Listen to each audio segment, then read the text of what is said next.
ahantu hakane utagomba gushakira umugore cyangwa se umukunzi ku mbuga nkoranyambaga.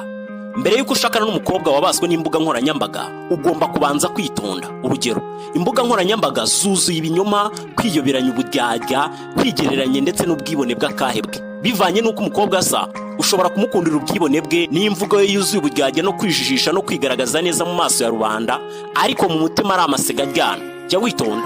Abakobwa bamwe na bamwe babaswe n'imbuga nkoranyambaga, kunyurwa no kugandura umuntu umwe birabagora, kuko baba bakeneye validation ku bantu babakurikirana. Ibyo bikabashimisha kuruta kuba umugore akubona nk'ikaroni rimwe ku isahani yuzuye amakaroni n'inyama, kuko kubaha imishyikirano y'urukundo rwanyu ntabikozwa, kuko ababona ko nuzana imisozo yahita abona bandi bakurenzeho kandi bitamugoye. Ahantu ha gatanu ugomba kwirinda gukura umugore cyangwa se ugomba kwirinda gushaka umukobwa ukurusha amafaranga, imbaraga, amashuri ndetse n'ibindi.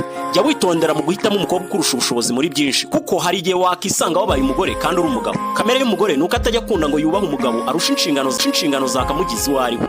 Kamere y'umugore iganza mu guhabwa kuruta gutanga. Mu gihe cyose uzabona umugore akurusha ubushobozi ndetse n'inshingano, azaba akurusha ijambo. Nanaba nagukunda ntazakubaha nk'umugabo ushoboye mu rugo, ahubwo azagufata nk'umwana yirerera. Jya wishima aho ubasha gushyikira, cyane cyane iyo bigeze ku mugore.